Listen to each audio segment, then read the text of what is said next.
Hello students, RRB group D ఎగ్జామినేషన్లో రీజనింగ్కి సంబంధించి ప్రీవియస్ ఇయర్ క్వశ్చన్ చూద్దాం. Starting from point A, mister X walks 15 kilometers towards the north to reach the point B from where he turns left. చూడండి, first X అనేటువంటి ఒక person తీసుకుందాం. అతను ఇక్కడ ఉన్నాడు. సో మనకి నార్త్ డైరెక్షన్ అంటే ఎప్పుడు కూడా మనము అప్వర్డ్ డైరెక్షన్ తీసుకుంటాము. సో ఇతను ఏం చేస్తున్నాడు, బి అనే పాయింట్కి వెళ్ళాడు. ఇతను బి అనేటువంటి ఒక పాయింట్కి వెళ్ళడం.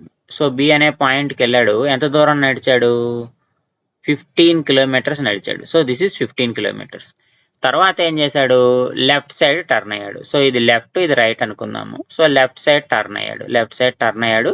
సి అనే పాయింట్కి వచ్చాడు. ఎన్ని కిలోమీటర్స్ నడిచాడు? 10 kilometers నడిచాడు. Then he turns right. So ఇది రైట్ కాబట్టి ఇది రైట్ సైడ్ ఉంటుంది, ఇది లెఫ్ట్ సైడ్ ఉంటుంది. సో అంటే ఇలా పైకి వెళ్ళాడు. మళ్ళీ నార్త్ సైడ్ అనమాట రైట్ అంటే.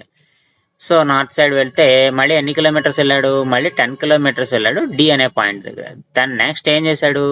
ఈసారి 30 kilometers వెళ్ళాడు ఈ అనే పాయింట్ దగ్గర. అంటే ఇక్కడ 10 kilometers నడిచాడు, ఇక్కడ 20 kilometers నడిచాడు.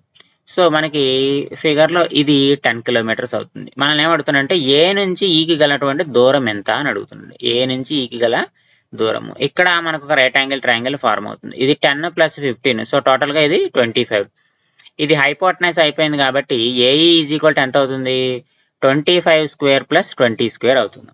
సో మనకి ఫిగర్ నుంచి AE is equal to 25 square + 20 square. So ఇక్కడ ఈజీగా సాల్వ్ చేయడానికి 25 square ప్లస్ ఇక్కడ మనకి 16 × 25 అవుతుంది. సో ఇక్కడ మనం 25 కామన్ తీయచ్చు. 25 × 25 + 16 అండర్ రూట్.